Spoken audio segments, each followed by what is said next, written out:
and I'm feeling vacant in the world without you, Lord. Now there's a problem. You look at what you're missing in life, what you feel separation from, what you want the most. That's what you're most attached to, isn't it? Like, what are you missing? Like, what do you want that you don't have? Oh, I want this. I really want this. I dream about it. I need to get it. I have to have it. We're feeling space in our life, emptiness in our life without it.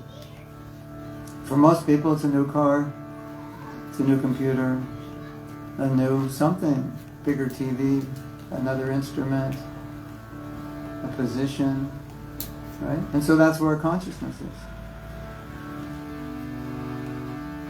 So the highest degree of bhakti manifests in feeling separation from Krishna, because as we know, whatever we miss is what we think about most, right? Just like when you're hungry, you're missing food. And so we all know when we get to a certain point of hunger, the only thing we can think about is where is food? Where is prasadam? You ever been like that? So hungry? You can't think about anything. The world could be blowing up. It doesn't matter. Just I got to eat something. I'll worry about the blowing up later. So as one develops in bhakti, then they feel attachment very intensely. So a moment away is like a million years. And a million years together is like a moment. I heard Einstein had a second theory of relativity. He said, when you're embracing a beautiful woman, a million years is like a moment. And when you're suffering, a moment is like a million years. Isn't it? You ever go to the dentist and it seems like you were in there for yoga, but it was only like 15 minutes?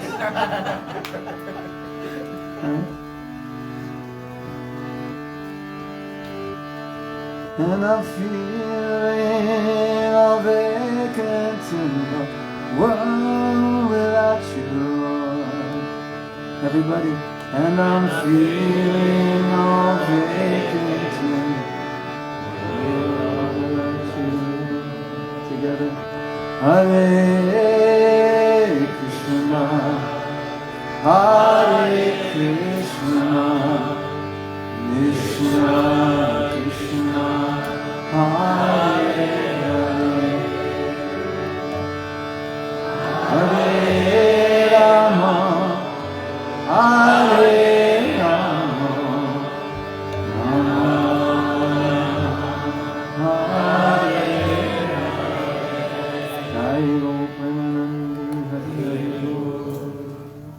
Srila Prabhupada ki Jai. So, Srila Prabhupada said, you should use your propensities and talents in Krishna's service. And I found in my life, if I don't sing, I become depressed. If I don't create music, I become depressed. Because when I was young, at that time, the only recording equipment were reel-to-reel recorders. And I had a guitar and a reel-to-reel recorder, and I used to just play songs and write songs. And so I still have that propensity. And so I've written music and words for all the Shishastrika prayers. So I just adjusted the words slightly. So you're going to get to hear another one tonight. If you like this one, you'll really like that one. So don't go away. Watch the video to the end. You don't want to miss the end. We'll just sell you the program. Don't stay to the end, because I'll sell you on coming to the retreat this weekend. So,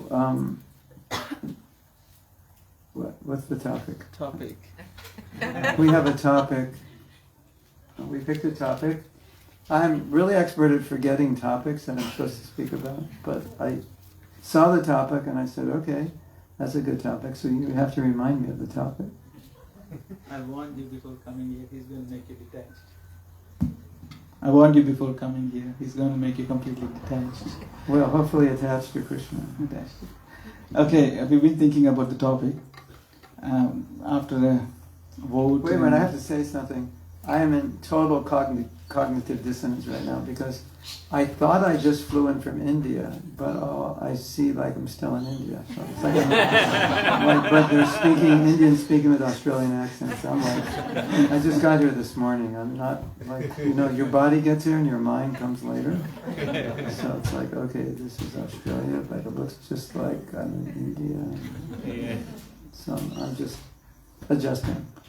And I've been talking. I always talk to Prabhu with throwing all kinds of questions, and he eventually comes back and finds the answer in my backyard. And it always. What was the answer? I forgot. But this time we'll go to a new question. What I asked Prabhu to talk is how could we pass this Krishna conscious torch? How could we contribute in a way it's passed to the next generation? Mm-hmm. And when I say next generation, it's not limited to the biological generation, but global generation as the interthalamy generation. So generation in the sense the planet generation, and also biological generation. So what I was talking to Prabhu is, what can we do? How can we tailor our lives? How can we prioritize? How can we leave a print on this planet that the next generation will be able to pick it up and carry the torch? That's easy. I can answer it in one sentence. Namo Vishnu Vadaya Krishna Swami Tinamane Namaste Saraswati Deve Gauravani Prachani Nirvisesa Sanyavadi Prasad. Srila Prabhupada said it only takes one pure devotee to deliver the whole planet. Any questions? What I meant to say is, if one of you becomes a pure devotee, the rest of you can go to sleep, because that one pure devotee will do everything. What to speak if you all become pure devotees? So, that's one answer. We also like to hear some of your books distribution stories and maybe a couple of Prabhupada nectar stories. Okay. I want to tell a story about, who is it? What's his name? Bhakta Steve. So Bhakta Steve used to take prasadam at the temple back, I don't know, must have been in the 70s. Bhakta Steve didn't have any money. He was going to school. Poor student used to take prasadam at the temple. Now Bhakta Steve started a big company. And nobody liked Bhakta Steve in his company. And he made the company very successful, and then they went public and they kicked him out of the company. They didn't like him because he was obsessive. He drove everybody crazy. And I don't know how many years it took for the company to be on the verge of bankruptcy, and they called Bhakta Steve back. Bhakta Steve is Steve Jobs, in case you didn't know. When they called him back and he said something, he later explained what happened. He said that, and I've seen this happen in other companies. I'll tell you another story about another company I spoke at. It was very interesting, similar to this. He said that he had a vision for Apple, but when he was removed, they lost the vision and they just created a new vision, which was basically an electronics company. So you know how many products Apple has? What do they have? Like iMac and they have an iMac and MacBook, Mac Air, a phone, and a pad. Isn't that it? Earpods. And earpods, yeah. That doesn't count. But anyway, and earpods. So they have like 6 products. Most electronic companies have more. They'll have printers and this, somebody. So that's what Apple became. They just became an electronics company. And Apple had this motto. You remember the motto? It was kind of like some like challenge. I forget what it was. Status quo or something. Challenge the status quo or challenge reality or something like that. You know? So basically, Steve Jobs, he changed the music industry. He made it hard for the musicians that were making it and easier for the ones that weren't. But pretty much the music companies went out of business because everything went digital. It changed the game, and that was his idea, disrupt. I think his idea was disrupt things, create new things. So his vision wasn't like just to be another computer company, but it was to disrupt the status quo, do something different. But when he left, they lost that spirit. And he explained when he came back, that's why the company almost went bankrupt, because they lost the mission. Can you tell where I'm going with this? Sort of, kind of. We have a movement, ISKCON, with a mission. So I have two other stories about mission. This is one story, is my own experience. So I was in Mauritius, and there was a man who was in charge of, it was semi-government and semi-private bank. And he came to one of the programs we did, and I spoke to him about his family problems, and he said, would you come to my office and speak to the workers? So I came. And I looked at their mission statement, which was on the wall, and I went to their website and looked at the history, and the mission was different than what was on their wall, and he didn't even know it. And it's right on their website. This bank was established in 1897 with the mission of blah, blah, blah, blah. And none of those things were on the wall of their current mission. Pretty interesting, isn't it?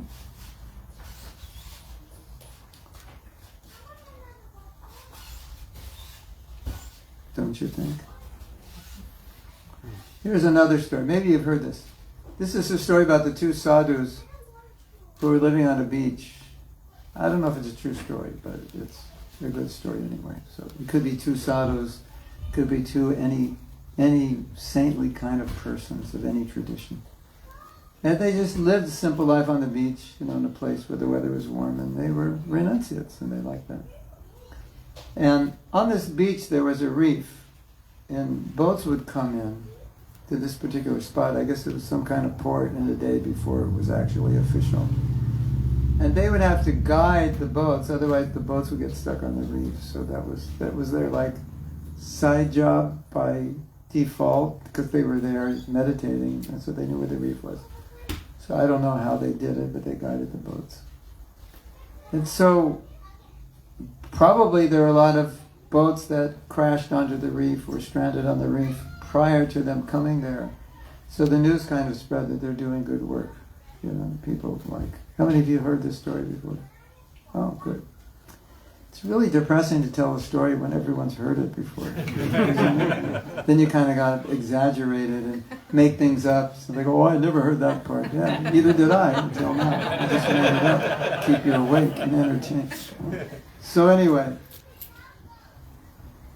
this is such a I think it's a Christian story. It's so classic and so typical of what happens to organizations. So they became quite famous because I imagine so many ships had become shipwrecked on that reef, and since they moved to the beach, none of them had become shipwrecked. And they thought, these men are living on the beach. And a lot of ships come in, and the sailors come in, not military sailors, but the sailors come in. Sailors are tired, dirty, hungry. And so they thought, why don't we build a structure here, and these two sadhus can live there, and when the sailors come, they can bathe, they can rest, we can feed them. So they raised money and they did that. Do you know this story? No. So they built this structure, right? But after some time, guess what happened? After, years went by, they actually forgot why they built that structure. And it started to become a recreational hall, because in the off-season or in the times where there's no boats, they were just sitting around, and people liked to be there because it was like, we want to help these guys and help the sailors. So they put a ping pong table, a pool table, whatever, And then these dirty, smelly, tired sailors with big beards, and they hadn't washed themselves well, if at all. And they were getting upset because these smelly guys were coming into the recreation room. And so eventually what happened was it became a recreation hall. Nobody remembered why it was originally established, and those two sadhus, they left for another beach. And after some time, the other beach, people started to hear about them and wanted to help them. So they built a hall for them for the sale, and you know the story goes like that. I don't know how many they had to build, but the mission was lost, right? So we have a mission which is within an organization, with the person who established it, who has a very specific vision and mission. So let's put ourselves in that position. Let's say you started a business, you had an idea, it was a new idea, no one ever did it, it was totally your brainchild, and you started the very first whatever, like in 1917 in Sydney, Australia. You started the first gym. There was no such thing as a gym. You said, we need a gym. People are not farming anymore. They're all fat and tired. They're working in buildings, and those days, I guess, in front of typewriters or whatever. And so we need a gym. And you had a very specific idea how it would work. We'd have to build this exercise equipment. We'd have trainers. We'd put people through programs like that. And so you build it up, and now it's called Gold's Gym. Or you have Gold's Gym here? It's a big, yeah. So, yeah, you're Mr. Gold, whatever. And you're turning it over to your son. You have a very specific idea. More specific when it's a product, like with a tradition. This product has a standard, especially like if you're talking about instruments. I know something about instruments. Like guitars made by a certain company, there's a certain standard that they have to have, or violin, or piano, whatever. And that standard has to be maintained. They can't just ship it out to China and so, hey, make it, I think China actually makes things better. They bet use cheaper parts or something. Anyway, that's whatever. So, you know what I'm saying. So it's like, this was the vision, this is how we built this furniture or this instrument we want to make. It's very specific. And how many businesses do you think lost the vision of the founder when the proud, arrogant son said, I can do it better, and like destroyed the business? Probably a lot, right? You remember that time Coke came out with the new Coke? You remember that? 20 years ago, the new Coke. Like Coca-Cola was like a great product. Came out with a new Coke and nobody liked it. It's like that. There's a whole book on how companies which were successful changed things and went down. Even they just changed the marketing. The product was the same. So, what was Prabhupada's mission? Part of his mission was for us to understand his own heart, his own, I would say, compassion, how he saw the world, how he did things. I was just reading, maybe yesterday, Prabhupada said something very interesting. He said, when I came to America, I did things I should not have done. It's like, what does that mean? I thought, Prabhupada's a pure devotee, he has transcendental vision, he would never... But what he meant was, I did things no one had done before that, strictly speaking, were not to be done, but I did them because it would help more people become Krishna conscious. I broke the rules to help them become Krishna conscious. So that's kind of a principle, a mood, in which if you do something which is not sinful, but maybe not traditional, but if it expands the preaching of Krishna consciousness, then we'll do it. So I did things I shouldn't have done. That's part of understanding Prabhupada's mood. So, the generation of people who are going to live after all the Prabhupada disciples go probably are going to be dealing with the most difficult issues. There are a lot of issues, I can just be frank, that the disciples of Prabhupada don't want to touch because they're afraid, like something needs to be changed, but they don't want to go, they don't want to have on their burial monument, he changed this. And we don't know what's going to happen. They're very some things will need to be adjusted, but there's a reluctance to adjust. So a lot of things that some people feel need to be adjusted are going to be handed to the next generation because this generation never agreed on how to do it. And so you guys are going to get it. You're going to, and your task is to understand Prabhupada, and you've never met him, which is also interesting. So you can't just do things because they're logical. Oh, this makes sense. That's part of it. But some things may make sense, but not what makes sense to Prabhupada. So we have to understand the mood, the mission of the founder Acharya. All of you. At least that's how I feel personally. Just like a father gave me his business, and now it's make it or break it. Did you ever get an assignment and not do what you were told and ruined it? Did that ever happen to you? Like, you're supposed to do like this, you're like, nah, I'll do it like this. And the person who told you has like 50 years experience of doing it this, and you have absolutely no experience at all, and you decide that's not a good way, and you ruin it. That could easily happen. Anytime, in any organization, spiritual or secular. So we all have a bit of a burden to understand the heart of Prabhupada. Now, I have to tell you a funny story, but this story will illustrate something very important for all of us who want to follow Srila Prabhupada.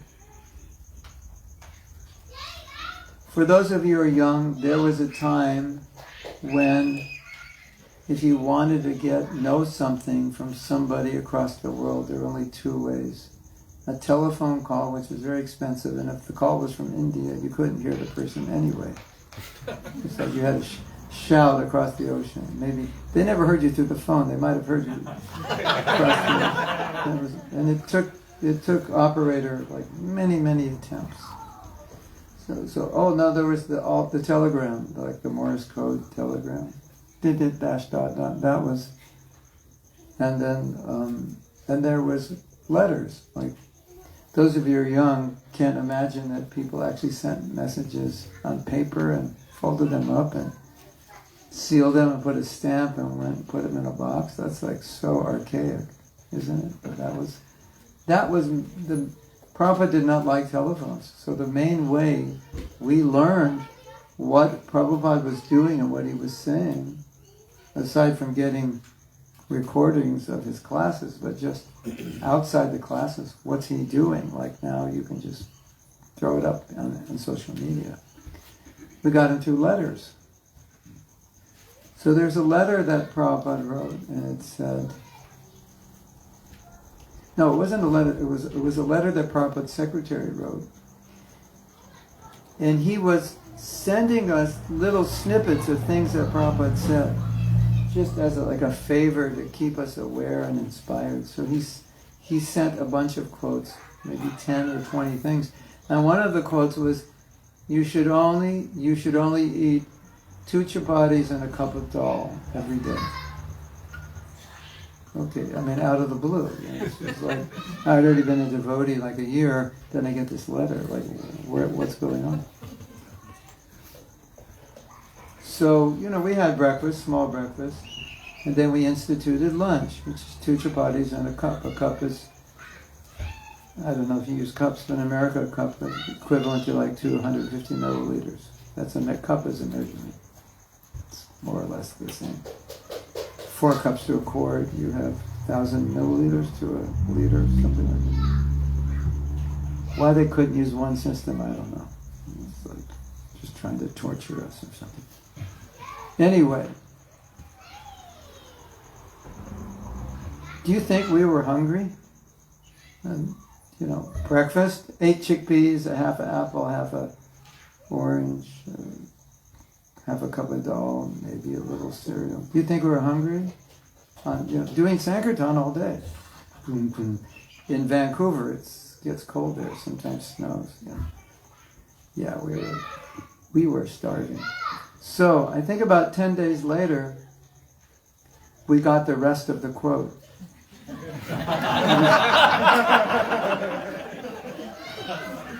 There was there is a few words before it and a few words after it. It says only eat two chapatis and cup of dal. If you do not have good digestion, if you cannot digest well, then you should only eat 2 chapatis and a cup. But if you have good digestion, you can eat 10 cups of dal and 10 cups. It was a principle, like eat according to your ability to digest. So we got that, right? Now, we just had a retreat in Govardhan, and you're all invited to come next year. It's in the third week of February. And we had a section on Prabhupada, and one of the sections on Prabhupada was understanding Prabhupada. And I use this as an example of what often happens, is you get one part of the equation, and then you have a sword in your hand and say, if you don't believe this, I'm going to chop your head off. But it may be only half the equation. Or Prabhupada said it's out of balance. You eat more than 2 chapatis and a cup of dal, you're going to hell forever. To starve forever, So we could become like that, fanatic, about something Prabhupada said. Right here, Prabhupada said this.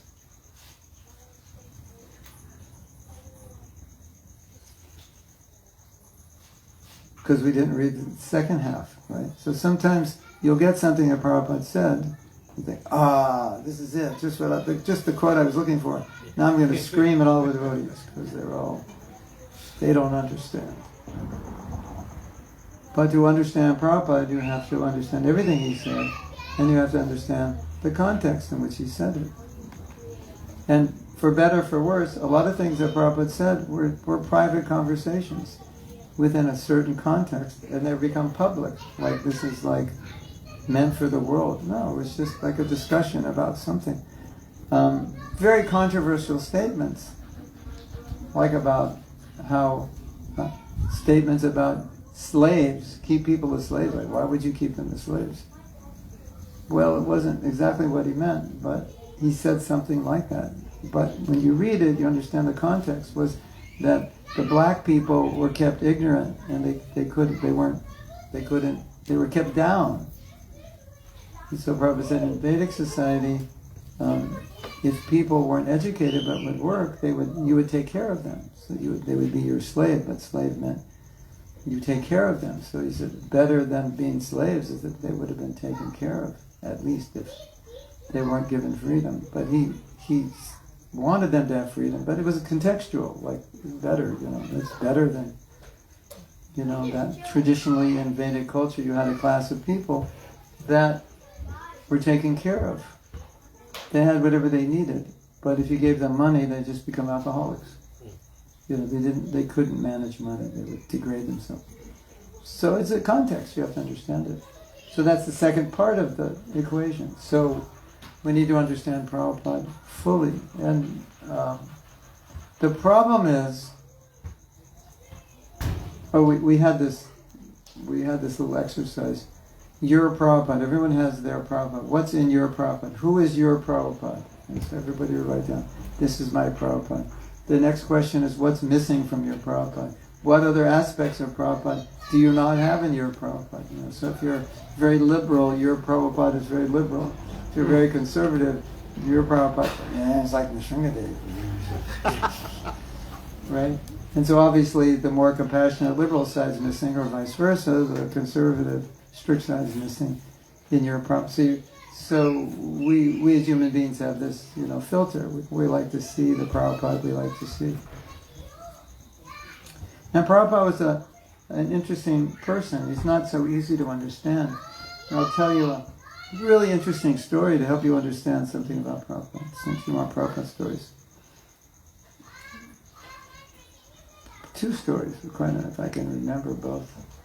But this was a story Bhurijan Prabhu told at the retreat.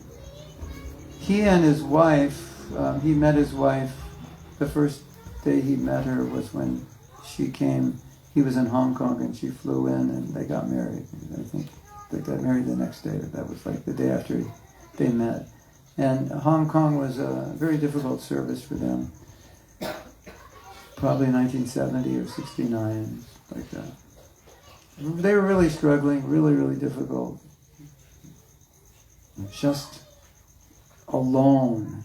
And I think nobody was becoming devotees. And so, it was a new thing in China, this and that. And when Prabhupada came there, and Prabhupada sensed they didn't have a regular sadhana morning program, and Prabhupada really wanted everyone to have sadhana. Good sadhana was very important. It's like medicine and exercise. So he said, "What's your morning program?" They said, "Well, we don't really have one because it's just us two, so we kind of just chant when we chant and this and that." But he wanted them to have a morning program. And he got really heavy with them, I don't know what he said, but Burijan Prabhu said he was very heavy. And they're thinking, here we are struggling. And it's so difficult here, and we're suffering. And Prabhupada's coming, and it's heavy. Don't worry, the story has a happy ending. It's a really beautiful ending. And I have to give a purport to it. So, Burijan Prabhu found out later from a devotee that was with Prabhupada that once Prabhupada had a tear in his eye, or more than one. And the devotee asked, "Why are you crying?" He said, "I'm thinking of Burijan and his wife, and they're struggling and suffering so much in Hong Kong." So Burijan's point was Prabhupada knew, but he wanted to establish the importance of sadhana, so he didn't come with the soft side. But when he was away from them, he felt it. He felt it, but he held it back because he wanted to teach something. So these are good things to understand about Prabhupada, because we're trying to represent him, right? It's a similar story. It just shows how important sadhana was for Prabhupada. Prabhupada was coming to Hyderabad, and all the devotees stayed up till 2:30 in the morning. Because whenever Prabhupada came, that was like 2 days before is when they started painting. If Prabhupada's coming, you can't allow him to come into a temple that's not in perfect shape. So everything would happen the last minute. Prabhupada's coming.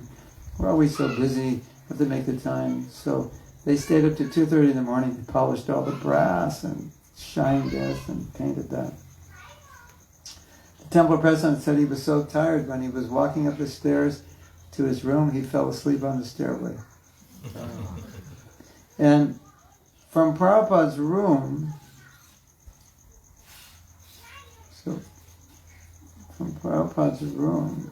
Prabhupada could see the temple. So at 4:30 in the morning, there was no one in the temple.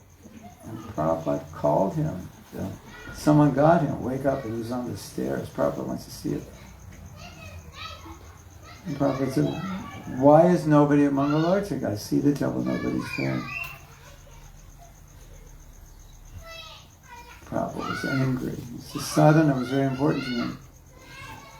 And the devotee said, the devotees were up late at night. Prabhupada said, he was so angry. "Devotee, you're not devotee, you're simply malechas. You're trying to be devotee." And Prabhupada was smashing, so upset. And the devotee was in shock because he was trying so hard to make everything perfect, and Prabhupada was just going on. "You call yourself a devotee? You don't know what a devotee is. How dare you call yourself a devotee?" And the devotee was so upset he started crying.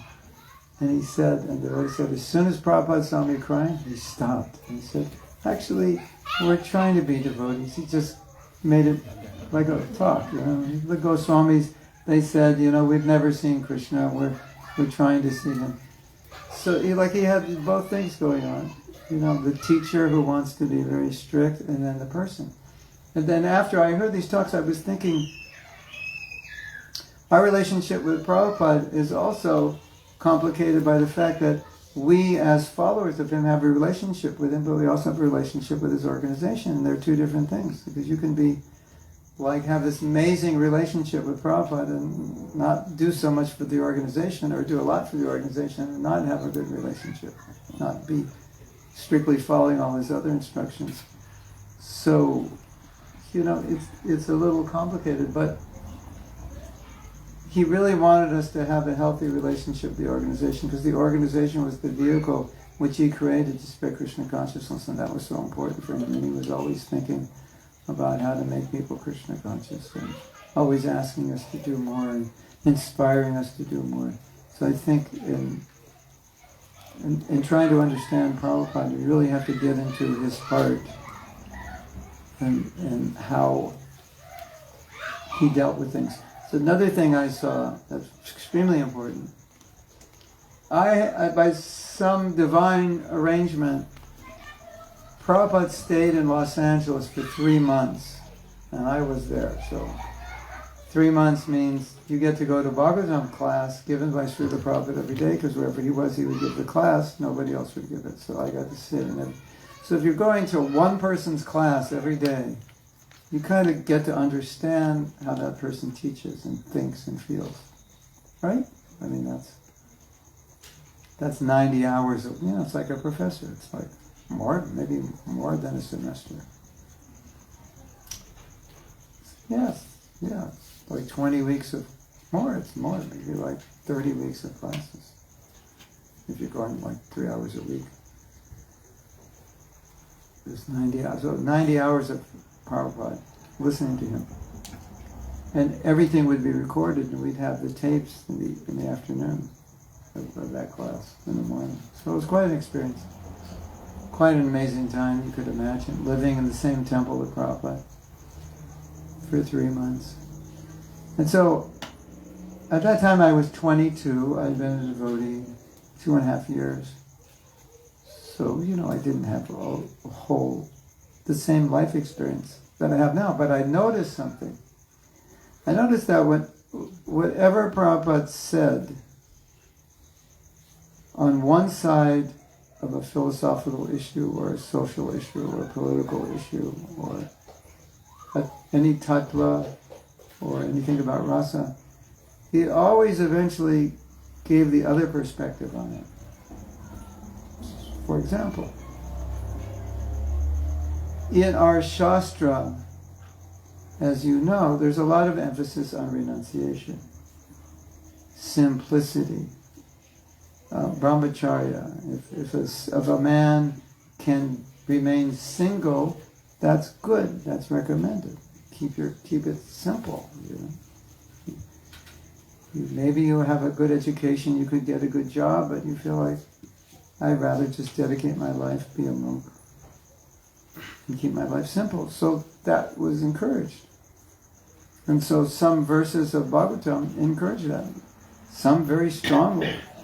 And some verses of Bhagavatam make household life look like the worst decision anyone could have ever made in their life. Like, why would you do that? It's just a dark well covered by grass. And when you slip in, you never get out. Of course, it's talking about materialistic household life because, as we said, whatever we become attached to, that's where we go when we die. And so, if you cultivate very deep attachments for family and children, which is natural, if you're not, that's at the time of death, you think of them, and rather than being fully focused on Krishna. So, some verses in Bhagavatam are all about brahmacharya life, or the verses are very heavily, how should we say it? Kind of discouraging. It seems like the verses are kind of saying, why would you want to get married? Kind of. It's not really saying that, but it just looks like on the surface, that's kind of what it looks like. Of course, to the brahmacharis, that's all that it looks like, right? Because that's what they're trying to do, so they'll see that. But so Prabhupada would give this, class, on one of those verses. Brahmachari, celibacy, simplicity, grihastha life, dark well, kids are like jackals, wives. I can't even say what the Bhagavatam says, and someone might not like it. The wife is like this, the kids are like this, the home is like this.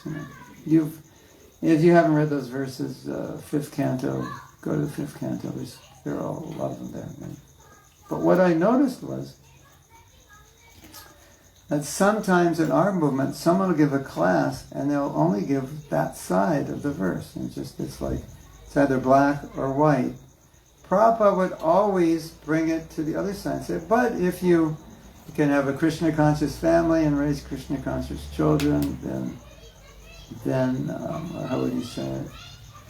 then that's very good. Something like that. And, something like he would bring it back to the other side. He would never leave it dangling on one side. He'd have to say, "Oh, everybody should just get married. That's the best thing. You're all false renunciates. Don't even try to be celibate. What's the point? Who are you trying to kid?" Even if he said that, and he wouldn't, but he would still go. Then he'd go back. But if you can be brahmachari, do it. And he'd always balance it. So I think it's important to understand that Prabhupada was a 360-degree teacher, and you'll see a lot of things which are very heavy. And one of the reasons they're heavy, and it's so interesting, is because as a spiritual master, you represent what's in Shastra, even you don't even live what you're teaching. You say, this is what Shastra says, but in your own life you don't even live it, but as a guru you have to represent the teachings, you have to explain it. Like, Chanakya Pandit said, women are less intelligent, however you define intelligence. But Prabhupada said all his female disciples are the most intelligent. Shastra may have said something about this class of people. Prabhupada never dealt with any class of people in a derogatory or sexist or racial way, homophobic way, or anything.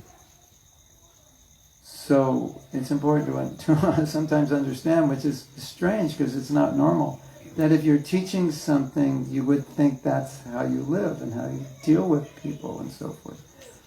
But a lot of this is it's principles. But the principles, when they come down and you apply them, don't always look the same as they do on the pages of the book, because that book is very old and you have to apply it today. And so that's why it's important to read Prabhupada's biographies. Otherwise, you could misunderstand and think he represents a certain idea, but he really doesn't. But he represents the principle of it, but the detail you'll see in his life, right? Plus, we're prone to misunderstand so many things anyway, especially if we're from not even raised in Indian culture. You can easily misunderstand. I don't know if that answered your question or that confused people more than... it's kind of, I just laid a seed of the importance of trying to understand Prabhupada in a balanced way and not just him becoming what you want him to be. There's a funny thing that happens. If you go to a marriage workshop, can you pull the table out a little bit? No, this way. I'm just going to put my leg in. If you go to a marriage workshop, my wife's a marriage counselor. If you go to a marriage workshop, she does marriage workshops for couples. She doesn't do it for single people. That would be a different workshop, maybe for singles who aren't married, but for couples. So this is what happens. Let's say my wife and I are at a marriage workshop, and the person's giving the workshop, and the person is talking about the women. The wife should be submissive and chaste and do whatever the husband says whenever he wants, anytime, 24/7. Well, she's not going to say that, so guys, you may not like her workshops. But she might say something a little bit like that. Anyway, so let's say we were listening to the wife, when the husband comes home, she should be nicely dressed and clean with a big smile and welcome him and not say, "Why are you late? And why didn't you bring in the trash? Did you buy this? Oh, I forgot. You're so stupid. Why did you forget? You always forget." You know, that kind of thing. Right? So he'll tell the wife, you should, greet him. He's had a hard day. Of course, now it's different. The wife's working also. She has a hard day also. So the guy's sitting there, and when the teacher is saying all the qualities the wife should have, the husband's going, "Are you listening?" And then now he's going to talk about the husband, and the wife's like, "Are you listening?" Right? So it's like, and what's funny, this is funny, but it's sick also. I guess those of you who know anything about psychology will understand this better than I do.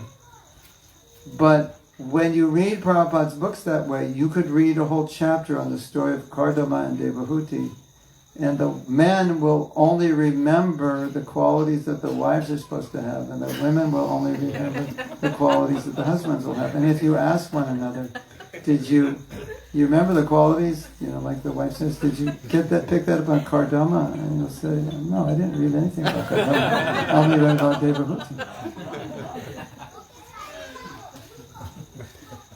It's an interesting phenomenon, right? So there, I don't know, maybe there's a word for it. I think there is. You filter things out when you read them. That you just, like, you probably know, because of the algorithms and social media, you only get the news and the views that you like, and not the ones you don't like, because you'll just get, fed. So our psychology is a little bit like that. We filter it, and it's been studied that you can give, if you don't believe something, I'm not saying you, but people in general, if you don't believe something, and we give you the facts, you still won't believe it, because you don't believe it. So you have to be aware of our own subjectivity in trying to understand Prabhupada. That's why I said, what's in your Prabhupada and what's missing from your Prabhupada? Because sometimes there's some things missing, because it's not my nature. Yeah. And I'm sure you've heard classes sometimes by some devotees, and like, whoa, that was a heavy class, because they see Prabhupada as, very disciplinarian, very heavy. And you'll hear another class, Prabhupada was so loving, so grandfatherly, so kind and compassionate, because that's the Prabhupada that they experienced or wanted to remember. So why don't I end here? Because, of course, we could go on forever. Book distribution story. I have a fun, interesting one. You want to hear it? Yes. It's kind of about book distribution, but anyway. In America, up until about 1972, the law was that any private mall, because it's open to the public, would be treated as public property. And in America, we are allowed to practice our religious freedom in any public place, which would include distribution of our books. So that meant every mall in the city we could go into, and they couldn't ask us to leave because it was considered public property. Then around 1972, the malls were saying, this is not fair, we can't control what goes on, and every solicitor in the world can just come on into our mall like it's a downtown street. So the laws changed. So the malls were the best places for us to distribute books. In America, it used to be downtown up to about early 70s. All the shopping was downtown, and then started shifting to malls, and suburbia began expanding. And I grew up in Los Angeles, and we were about 7 miles from the beach, and my father had his office downtown. I said, well, why didn't you get a place at the beach? He goes, it was too far from downtown. It was like, 15 miles from downtown. So downtown was everything. That's where you did everything. So in those days, it wasn't so urbanized. So the devotees still would go back to the malls, and they would go out in dhoti, kurta, tilak, shari, choli, kuntimala, right? But now the malls had security, and they could see these are religious people. And if you're wearing saffron, who wears saffron? Not many people. You shine out. And all the girls had long hair braided, so they could see the braids, the saris. So they were being asked to leave at all the malls they used to go to, because now it wasn't legal. So they thought, well, what if we wear just normal clothes? Then we won't stand out. Then security's not going to look down the mall and go, oh, there's the robe and the bald head. I don't know what they did, if they got wigs or whatever. I think they did, actually. Because those days, shaved head was like, you were called the skinhead. Those were violent people. Shaved heads in those days. So they wore regular clothes.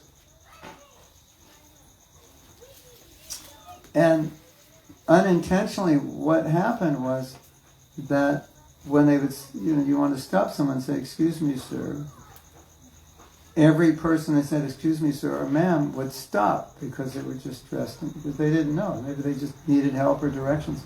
And a devotee or sorry say, excuse me, sir, you get people know what you're doing. So if they're not interested in religion, or they just don't feel like talking to a person about something religious, they won't stop. They go, no thank you. They don't even know what you're doing, they'll just say no thank you. They said, this is really good. So they distributed more books that way. And people weren't prejudiced. They weren't judging you. Oh, this is some religious movement. And then one devotee said to Prabhupada, he said, this is very bad, because the devotees are wearing Western dress. And Prabhupada always had this fear that because all his disciples were hippies, they would go back to being hippies. So now they're wearing wigs, and Prabhupada thought, or this guy thought they're wearing long hair wigs. And they're dressing like hippies, jeans and dirty jeans and t-shirts. Dirty one. If you're a hippie, it would be dirty, because you usually wouldn't bathe for a while. So Prabhupada was very fearful. So he said, and this devotee is saying, oh, they're becoming hippies, they're wearing Western dress, this and that.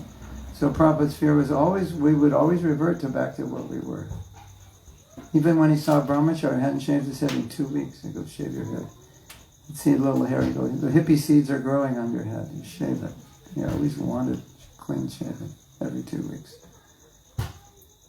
So then there's a morning walk, and so both sides were there. The devotee is saying this is just hippie, and the other side is saying, no, Prabhupada, we're not wearing long hair wigs, and we don't want to become hippies again, but this increases book distribution. No, they're just becoming hippies, this is a compromise, we should wear devotional dress. So finally, the devotee who was on the side of let's just wear whatever we have to wear to distribute books, in this case, wear Western dress. He said, Prabhupada, because Prabhupada was siding with the other devotee, because a lot of times Prabhupada would make decisions based on what people told him, and it may not be accurate. It's just, this is what they say. Prabhupada, they're all becoming hippies, and they're just doing this because they want to, and this and that. So that's what he's hearing, all right? Prabhupada heard, did you know that Prabhupada learned that the Americans, that the Germans developed the atom bomb, the Americans stole it from the Germans and bombed Hiroshima. That's what Prabhupada learned. Did you know that? I don't know where that idea came from. Had anybody ever heard that idea? Prabhupada, so it's like somebody told him that, and that's what he thought. He said, well, Hitler wasn't so bad because the Americans blew up Hiroshima and Hitler had the atom bomb and he didn't use it. So, when you read Prabhupada said Hitler wasn't so bad, it's like, how could he say that? Because that's what he thought. Interesting, right? Anyway, so they're feeding Prabhupada information, and he just like, okay, I didn't study this aspect of history, or I wasn't there at the mall, I don't know. And so the devotee who was for wearing regular dress because it was better said, Srila Prabhupada, if you don't want us to wear street clothes, Western dress, that's fine, but our book distribution will decrease about 50%. And within a blink of an eye, Prabhupada said, wear whatever you want to wear. So we learned about the practicality of Prabhupada. He wasn't attached to this or that. He was attached to what would help make people Krishna conscious. Then I have another story about clothes, which is interesting, not about book distribution, but this is interesting. It's really, Prabhupada was interesting because he knew a lot of times when someone would say something, he knew the mentality. And a lot of times he answered the mentality and not actually the question, per se.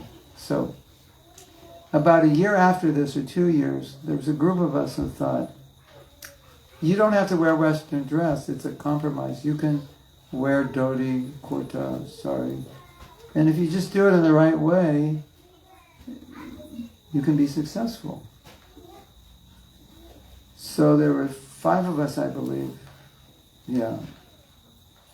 There were 5 of us, 2 women and 3 men. And during December, we went out every day in our devotional dress, and we did just as well. So I thought, it's just a mental, you just think. It's just mental, people aren't going to stop. It's easy to stop if you're dressed like everyone else. So we were pretty puffed up. We were like, hey, we just proved everybody's wrong. We're, we were 22 years old. You know how a 22-year-old feels when they do something right. It's like, hey, we're smarter than Albert Einstein, like that. So we wanted to write Prabhupada. We wanted to write him and tell him and show him how smart we were.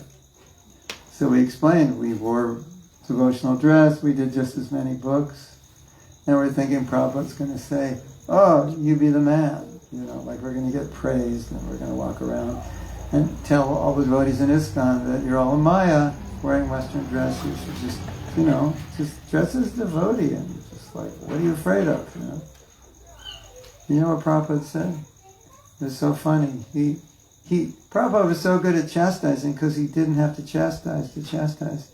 So he chastised us without chastising us by saying, well, if you feel, and this is kind of backwards, if you feel more comfortable wearing a dhoti and a kurta, you can wear that on Sankirtan. If you feel more comfortable in Western, like normally you'd say if you feel more comfortable in Western dress, right? You say, well, if you feel comfortable wearing a dhoti, you can wear that if you like. And I was waiting for the letter like, you guys ended this controversy, and you guys are the purists. Thank you for doing this. And it's just so. One more story. This is another personal story, and it also shows that Prabhupada understood mentality. So when he's asking a question, he has to deal with the mentality, because sometimes if you ask Prabhupada a question, should I do this? The answer would be yes, but knowing your mentality, he may say no, even though he'd want you to do it, because it would not be good for you. So, as I said, when I was young, I had a guitar and used to do songs and play with other guitarists and have fun with music. And I thought, what if we formed a band and we became famous?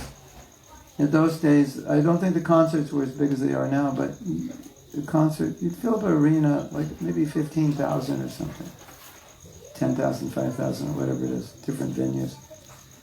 And I thought, we could do a concert. And I thought two things. And I told this to Prabhupada. I said that these bands are influencing the way young people think. Like the Beatles were huge. They had such an influence on people. And there are a lot of other bands. And if you listen to the music of the 60s, it was very philosophical. There are songs like We're Just Dust in the Wind, things like that. Political songs against violence, songs against destroying the earth. And these musicians were really the ones who were influencing the hippie culture more than anyone. So I thought, well, if we have a band, we can preach their music, so we'll have this huge influence. And then when we do concerts, everyone will get a Krishna book. So we could do 15,000 Krishna books in one night, which is unheard of, because we were doing one or two a day. The whole movement was probably doing, 50 Krishna books a day in 1970, not even. In 1970, nothing practically. So, now before I was a devotee, always, if you're a teenager with a guitar, one of the things you want to do is become a famous rock and roll musician, because, there's a lot of perks if you're a rock and roll musician. And so I was there, that wasn't my first ambition, but it was an ambition. So I was just writing Prabhupada, hey, this seems like a good idea, it's reasonable, we can influence people, distribute a lot of books.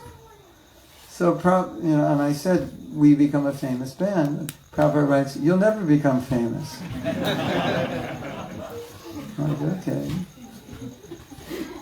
This is all phantasmagoria. It's just this is pie in the sky, horse eggs. You're dreaming. And then he said something, and I wasn't. You know how you may be thinking something or feeling something, and you're not conscious, you're not aware of it? You become aware of it in a circumstance, or you read a book, or someone points it out. So Prabhupada pointed out to me, he said, And I said, we'll become famous, we can distribute books. And Prabhupada said, our goal is not to become famous, our goal is to make Krishna famous. And I thought that's what I said, but Prabhupada understood, no, you want to be famous. Even though I didn't say that, but he understood it. So he was expert at it. This is a good idea, become famous, But yeah, do you think I would be here? Do you imagine I'm 20 years old and our band became famous? And do you think I'd still be a devotee? I don't think so. It's a very degrading occupation. I don't think we would have made it. Actually, I have a friend who made it in the industry, and it became difficult for him to be a devotee. The nature of that industry. So, those are some stories. Now, you want to ask questions? It's time for questions. Is it time for questions, or it's time for? Yeah, we can do some. Do you want to do some? I can get the piano out. Okay. 2 minutes. Well, I'll do after we have a kirtan. You can bring it out, and I'll sing the Shashastakam song. Okay. So some kirtan and then get the piano. Yeah, unless you want to do questions, or is it too late? I've got a. I don't have a question, but something came to my mind when you're talking about it. We have a book here. It's called Great Transcendental Adventure. That is like in isolation. Is a biography of Prabhupada's Australian. So the story goes that Prabhupada came to Sydney, and he went to in front of Radha Gopinath's deity. And obviously, because this is early 1970s, and practically no Indians, and only few, like maybe 6 or 7 devotees. And Prabhupada's prayer was that, I'm leaving you with these malechas. You may have heard this. I'm leaving you with these malechas. Now please teach them how to regard you and how to honor you. What I noticed is, since I've read that book a few times, and what I noticed is that demographics since 1970 to now has just dramatically changed. But in my mind, in our minds... How many Indians were in Australia? Like 3 in 1970? Not many. I mean, even when I was here, there weren't many. I was in a city, San Diego. There were 3 Indian families in the 70s. Now there's thousands, yeah. When I was here, before the Olympics, there was no Indians in the temple at all. I could only see 1 or 2 Fiji Indians. Anyway, the point is that thing was stuck so far and so long in our minds that it's all a Malecha line, please teach them. But we've come so far now that we have plenty of resources to proportionalize maybe. But still that thing is still very hard in our minds. And I think personally, maybe it took me a long time to move from that. Like maybe a decade, just that statement was in my mind. And now I look back and think, that was a completely different demography when he had said that statement. Would he have said the same statement if he was here now? Any thoughts? Well, I have a thought, but it's not... Let me just give a thought. If Prabhupada said, you're all malechas, and I'm praying to Krishna these malechas can take care of you, the fact is the malechas did take care of him. So that's the glorification of Prabhupada, Mahaprabhu, in the process that the malechas became Brahmins. Right? So that's one thing to consider. Like, okay, we took these people from nothing, right? Now, if you're born in India and somewhat connected with the culture, it's an obvious advantage. But Prabhupada said the difference between the Indians and the Americans is Krishna's here, the Indians are here, and we Westerners are here. So the Indians are going this way and we're going this way. So what's the good of being close to some place if you're going away from it? You know, it's Kali Yuga, so like It's like qualification in Kali Yuga. Like it's not. You go to some little online college and you're trying to get into the best law firm, and it's not. You know, you're the best student at that little online college. Like big deal. It's not much. You know, so you may have some qualification from your upbringing, but we're all pretty fallen. That's for sure. In saving, Prabhupada calling us malechas is total glorification of the process of bhakti, that anybody can become purified. What would he say now? We know what Prabhupada would say to the Indians. He said, you're from India, this is your culture, so you should, it's your duty. He never called the Indians malechas, because technically they're not, because they're within the Vedic culture. He always said, you're in the culture. You should be sharing it. Right? This is India's gift, culture. So when I first went to India, it was 1975. And it was rare that people had seen devotees. And the most common thing people would say to us, now they don't even stop me, they don't even look at me. I feel like when I walk around India now, walk around the airport or like that, it's like, I'm like, am I invisible? Like nobody sees me? Because in 75, you couldn't walk 3 steps before people come up. Where are you from? What are you doing? And they'd always say, you are living our culture, we're embarrassed. We should be doing what you're doing. You're inspiring us, you're learning. Now, like, why would they want to be like me? Like, look at that guy, he's a loser. He comes from America, goes to India, it's all dirty, you know. Why would you want to live here, you know? Isn't it? Something like that. So that was Prabhupada's message to the Indians. This is your culture, it's your duty. Bharata Bhumi Lehoira Manusha Jama. If you're born in Bharat, then you should be preaching. You should be sharing. And he would say, yeah, and Prabhupada would rub it in, aren't you embarrassed? These Americans are doing it, you're not doing it. So Prabhupada really used the Americans to rub it in. Do you know, you know how conservative India was in 71 when Prabhupada went there, and, in terms of the roles of women. And so Prabhupada had 2 strategies when he would do preaching programs. One strategy was bring all the Western devotees, because they're Vaishnavas, obviously. People are seeing this for the first time. They didn't believe that Westerners can become devotees. And then, to add insult to injury, he would have the women give lectures, speak, and lead kirtan. Because at that time, very few women had leading roles in India. It was uncommon. So these are already Americans, and you think they're malechas and they can't be devotees, and you think women are even lower. He puts the women in front. The kirtan, the talk, like that. Did I answer your question, or did I totally miss it? Yes. Okay. Yes, you did. Thank you. Maybe short kirtan, and any other questions, or you could do a short kirtan? Yeah. Do you want me to bring the piano, or are you happy with the harmony? Let me just bring it here when you play afterwards. I'll play you my Sri Shastikam song after the kirtan. So should I continue live?